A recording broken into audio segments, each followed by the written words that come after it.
Hey everybody, welcome into Going Public. I am Harry McCullough. Today we're joined by David Rowlett, Executive Director of the Terrebonne Port Commission. Dave, how's your holidays? Things good? Yeah, man, everything was good. Glad it's over, Moving into the next phase, Christmas is coming up, but I'm glad to be here and, Sure. want to get this going. Well, let's talk about some of the gifts. And I guess they're not gifts, right? They're grants and loans and everything else. So, money. Give us an update on the maintenance dredging north of Cocodrie is what we're looking at right now, huh? Yeah, we normally don't have any shoaling on the north side from Cocodrie to the intercoastal. But I guess because of Hurricane Ida and in the high water we had years before, we have some areas that shoaled up, so we decided to move north, and they're going to dredge 3 separate areas. They awarded a contract to Apollo Environmental for $4,963,900, and it includes to remove 515,000 yards from mile 35 to mile 20 in non-continuous, so they're just going to spot dredge in the areas that are bad. And we really need to do that because, Santa's coming in, and sure. We've had issues where he's run aground, and we can't have that. So thank God we got the money, and we got the dredge out there right now. It hadn't started, but he's getting ready to.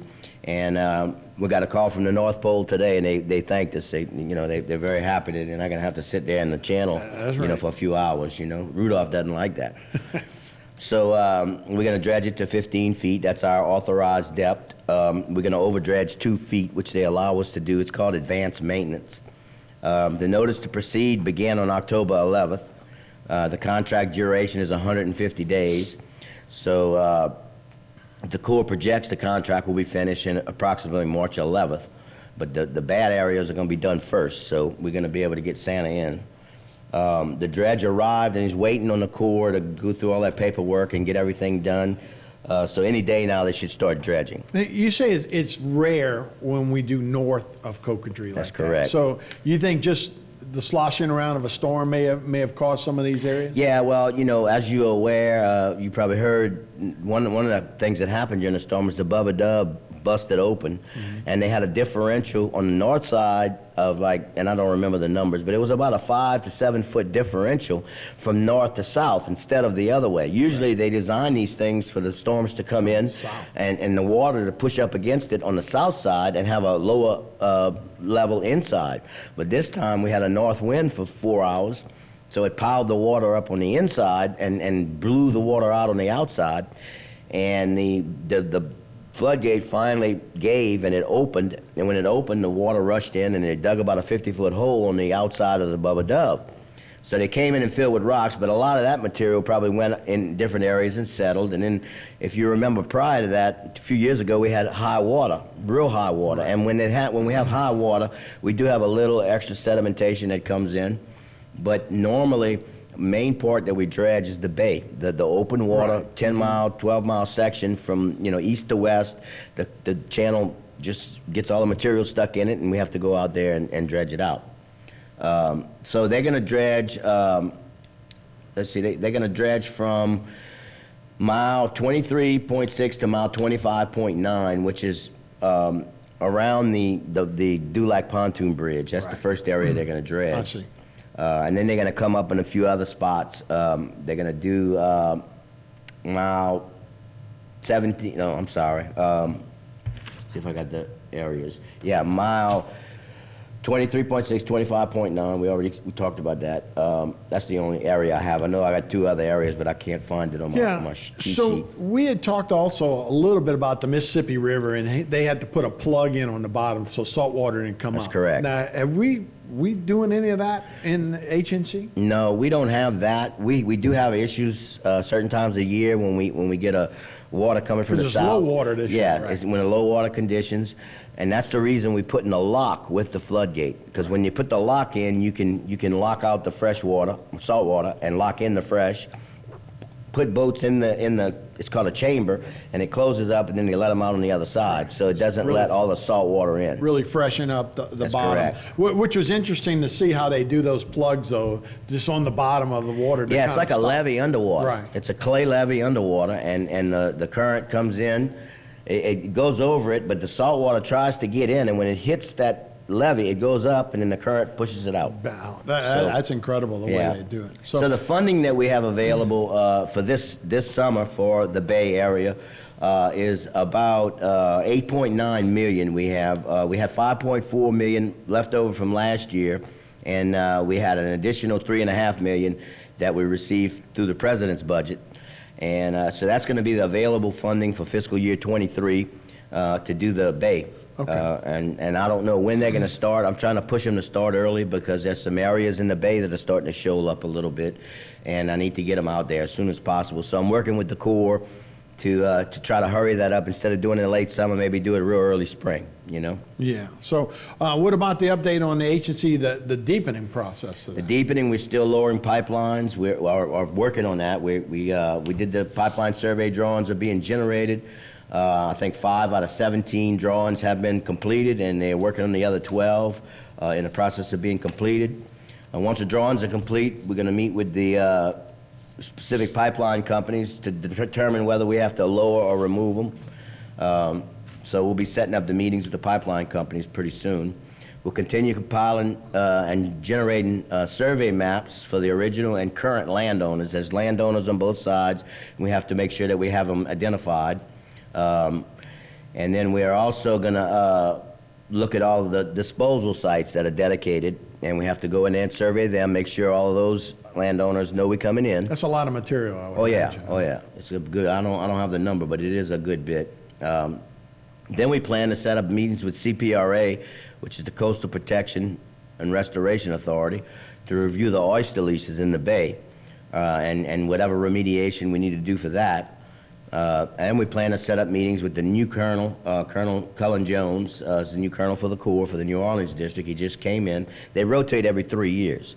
So you get one of them just the way he got everything under control, and then they move him out. you a new You know, one. I don't know why they do that, but They don't want but we're to gonna get too go over- comfortable. Yeah, we're going to go over the schedule with him so he's aware of what we're doing, and you know that we need to move quick because the Corps will move slow as a snail, you know, if you let them. Right. Then we also monitor the state funding because we have to do all the local match stuff, the LERDs, Right. as we'll get into in a little bit. So, Hey, when you've talked to us before about what's on the floor and what goes underneath, are all of those in use right now? All of those pipelines that cross are all in use, or not some all of in them just loose. Yeah, some of them. derelict or whatever they call it? Some, you know, when they install them, they use them for as long as they need, and then when they stop using them, they don't go out there and take them out, but there's no need to. I mean, they're not in the way, okay? But in this case, because of their agreements that we have with them, if we have a navigation issue, which we're going to have to dredge over them, the deeper, and they have a requirement that there's 12 foot of cover.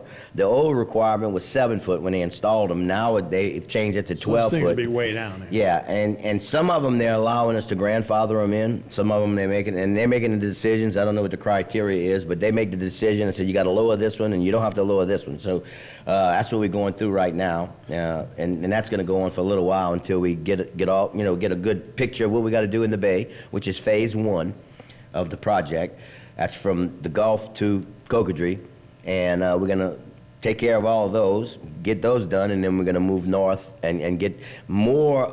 There's pipelines north, but there's a lot of utilities too, like water lines from the water district. There's electric lines from Sleeka and Energy. They all cross the canal, and sewer lines. You know, it's that Sure. kind of stuff. So I call them utilities. So we have to check those too. So.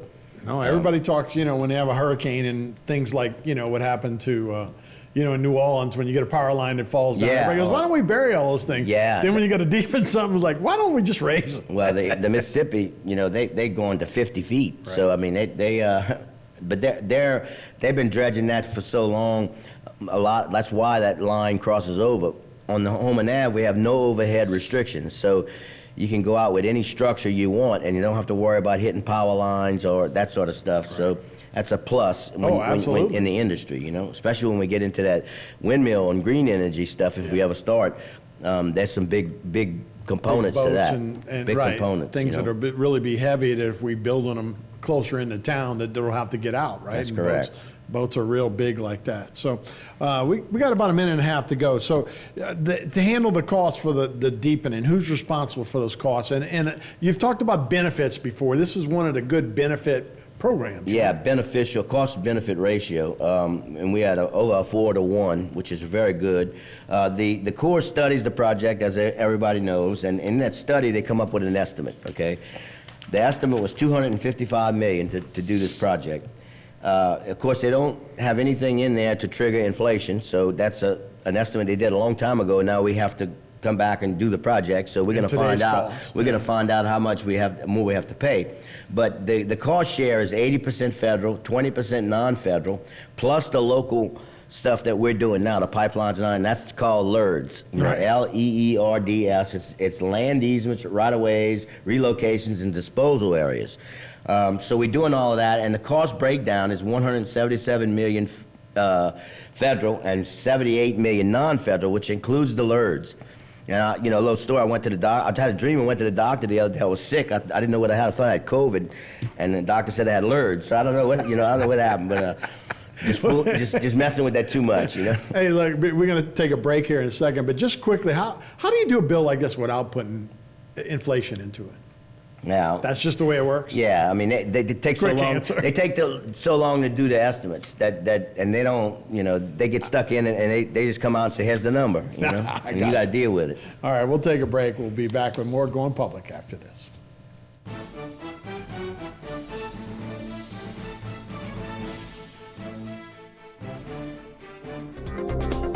A new company with a lot of history. GIS Engineering has rapidly grown its brand around an experienced team of professionals. GIS Engineering is a full-service planning, engineering, procurement, and construction management company specializing in coastal protection and restoration, upstream and downstream industrial, and transportation infrastructure projects. Putting people first, GIS Engineering, a new company with a lot of history. Exciting news from Barker Honda. Introducing the all-new 2023 Honda CR-V. A new rugged design, longer, wider, with a significantly broader stance. Spacious interior with more premium high-tech features. More second-row legroom comfort. Plus, larger rear cargo space with power tailgate. Hurry in and see the all-new, larger 2023 CR-V now in stock at Barker Honda, your local President's Elite Award-winning dealer. In South Louisiana, storms are a way of life. Every storm poses a different threat, whether from flooding or hurricane-force winds. At All South Consulting Engineers, we help protect our people from these disasters. Before a storm, we work with our leaders to prevent catastrophic damage. After the storm, we help get the resources needed for rebuilding. We have helped our cities, parishes, and school boards recover over $2 billion to rebuild our community. We'll be here for the next one. Structural heart disease refers to a defect in the heart's valves, walls, or chambers that keeps the heart from pumping blood properly. Valve or structural heart problems may be present at birth or develop over time. Your risk increases if you have high blood pressure, plaque buildup, history of heart attack, take certain medications, or have certain heart infections. The Structural Heart Program at CIS and Terrebonne General provides innovative solutions and devices with the latest technology to bring the best possible outcomes for patients. Learn more at cardio.com.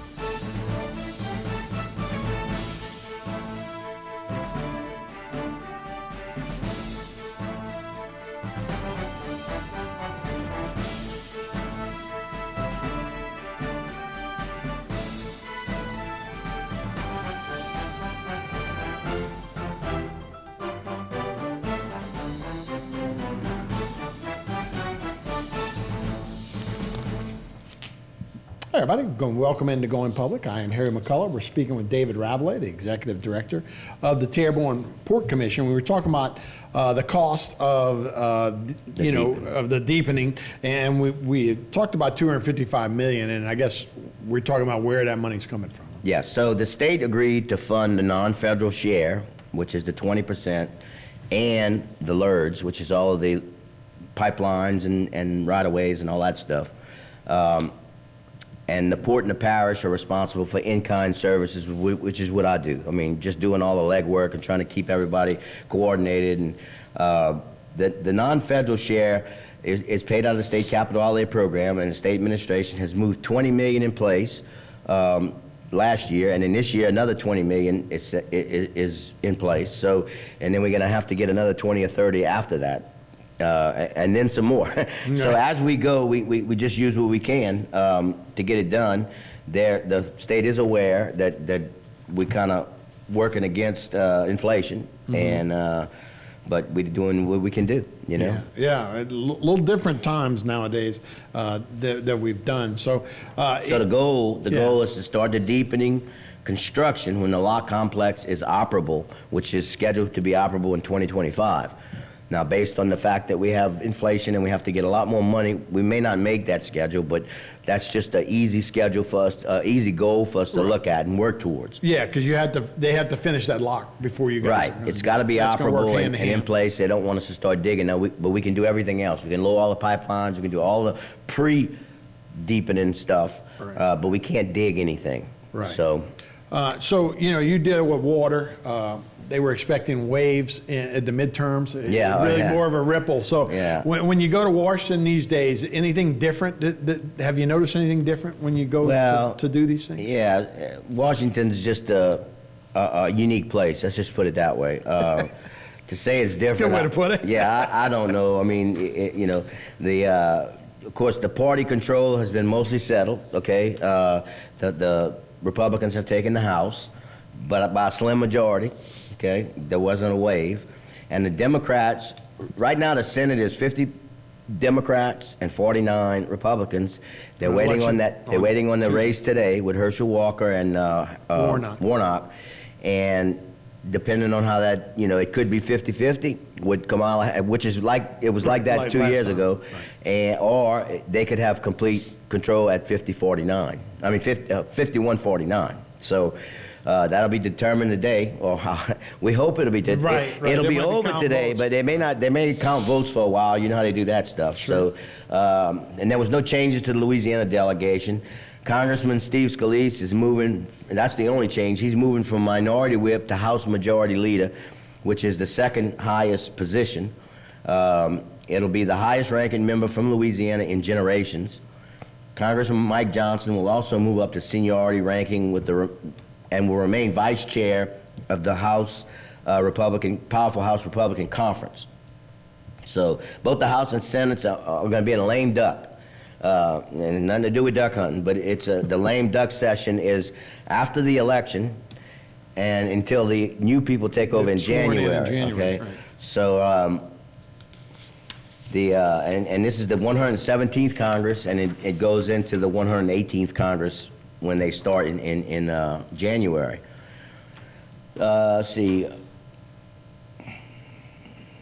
Congressional agenda includes fiscal year 23 appropriations, which is the money that we use, annual defense authorization, same-sex marriage is another thing they're going to be dealing with, energy permitting, and how to certify presidential elections, plus WRDA, which is the Water Resources and Development Act. And that's where we get our money for dredging. And looming over all of this is the pending railway strike that you've been hearing about. Right. That's supposed to be by December 9th. Now, the House and Senate both have voted to approve a proposal, but only half of the rail companies agree with it. And they're likely to attach a must-pass bill to move these issues, including the fiscal year 23 appropriations, in the omnibus bill. West Virginia, potentially West Virginia Senator Joe Manchin's proposal to streamline the energy permitting process for fossil fuel and renewable energy projects, which is really good. We need to get that streamlined because it takes so long to get the permits. Right. So they kind of force those guys to take that the railroad guys to take their contract. So you're saying they kind of can attach? I think they what can. A lot of the infrastructure bill and that kind of stuff is attached to this contract. No, that's a bill that they passed, and I think that it just puts a lot more pressure. I don't know how exactly it works. I think it puts a lot more pressure on the unions to say, okay, we accept it, but they don't have to. They can still go on strike. So December 9th is the drop dead date. Would that affect you guys? I mean, obviously. Well, it'll affect everybody in that material. I mean, not material. Everything will stop being transported. Okay, Right. Our area, we don't have rail. We just We we have just water. fabrication. Right. And we're going to continue to fabricate. But then they're not going to be able to get steel. They're not going to be able to get those kind of commodities. And then we're going to have problems in our grocery stores. I mean, everything goes by rail. So Politico announced that congressional leaders of both parties spent over an hour with President Biden in the Roosevelt Room last Tuesday. And when they emerged from the White House, they all agreed that the lame duck Congress should negotiate and pass an omnibus appropriations bill in the coming weeks. So hopefully they get that passed, and then that'll kind of free up all the funding. So we got our fingers crossed. Right. The last thing we need is for them to shut down the government where Right. you can't get your funding. And the funding runs out December 16th. That's right. why they have That's why to they get gotta this push it passed. over, right. So, and what they do a lot of times is they can't agree on this bill, so they pass what they call a continuing resolution, which continues. So they're the only entity in the world, I think, that can spend more money than they have. Okay, Sure. just by passing a resolution. Right. So that's basically what they do. They can push the debt limits a little further. And it into just next kicks it year. into. It's like Right. kicking the can. You've heard that, you know. So let's see. But we don't need a government shutdown. And Biden has three top priorities for the omnibus bill: disaster relief, Ukraine, and COVID. That's bipartisan support for the first natural disasters, for the first bill, which is a natural disasters, and it's touched both blue and red states. So they're gonna agree. Let's get money, you know. Mitch McConnell is partially keen on Ukraine funding, but COVID relief remains a much heavier lift.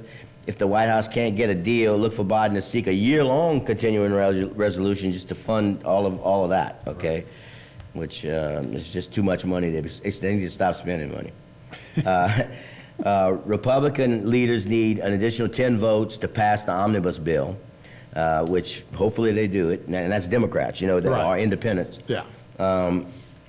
And they're going to get pressure from business lobbyists and agriculture interests who like items in the bill. And, you know, they tack everything on. They're going to push it into next year. Yeah, and they tack everything on, and then so you're not just voting on, you know, the funding for just what you need to vote on. They add they put everything they can on, Right. you know.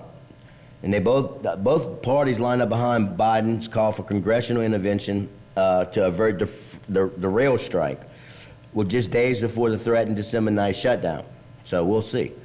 The House voted to enshrine the tentative agreement. That's what we just talked about. Mm-hmm. Then voted on another bill that would add additional 7 days of paid sick leave to the agreement. So They had 1 day of sick pay that was in that first yeah, one. so maybe they can, if you would see what those rail workers make, and I mean, so the Senate voted to approve it as well. The fate of WRDA, which is a biannual bill that authorizes studies, projects, policies, and changes for U.S. Army Corps of Engineers, which is our money, is tied to the National Defense Authorization Act, which has been a usual tactic to pass WRDA on time. So they stick it in that bill, so they do two bills Always at one going to time. have defense, right. Now, both the House and Senate passed their version in July, and Chambers moved to an informal conference committee to work out the differences between the two bills. The committee staff indicated that they have a fundamental agreement on all big issues, but are still working through some of the smaller issues. So that's good news. Minority Leader Kevin McCarthy is seeking to become Speaker in the 118th Congress. However, he still must make sure he has 218 votes in January to get it. So we'll see how that works out. On the Democratic side, House Speaker Nancy Pelosi and Majority Leader Steny Hoyle recently announced they're stepping down from their Democratic caucus leadership positions. Beyond that, we already know there will be several House and Senate committee leadership changes next year. On the legislative front, the Farm Bill will be up for reauthorization and the fiscal year 24 appropriations. So they're already starting to do that, and that comes out in October of 23. And hanging over all of this will be the renewed debate on raising the debt ceiling, which they do because they spend too much money. And it applies to federal funds spent, not yet paid for. So they just raise the debt ceiling and they can spend all they want. I wish we had that, you know. How much money you got? $10. Okay, we're gonna raise the debt ceiling to 20. You can spend another 10, you know, all right? So anyway. Well, like I say, hopefully some of those funds will find their ways into our dredging and our levies and that kind of stuff. Yeah. And so according to the Bipartisan Policy Center, the U.S. will hit the debt limit in the third quarter of 23. At this point, we don't know when or how Congress will address it, but if the debt limit remains unaddressed, it will hang over almost every discussion. It's all going to be about the debt limit. So, yeah, that'll be interesting to see. So you got about 45 seconds to go. Well, you talked about Scalise being, you know, the Speaker pro temp. That ought to help out this area since as you said, probably since Senator Ellender was there. Yeah. I know Bob Livingston was the Speaker of the House for about 2 weeks when he went in. Yeah. But it ought to help our area to have a congressman second in charge of the House of Reps from our area. Right? Absolutely. I mean, he's done a great job as the whip, which he was. Now he becomes, I forget what they call it, but anyway, the second man in charge, Right, you know? right. So that really will help our area tremendously. Yeah, so no, that should really give us some political muscle. As you say, that's a big part of what you do is going over there and working with those guys. Fighting for money. Well, David, we appreciate the update. Thanks so much for being with us. Merry Christmas and Happy New Year. Same to you. All Thank right, you. we'll be right back when we're going public. See you later.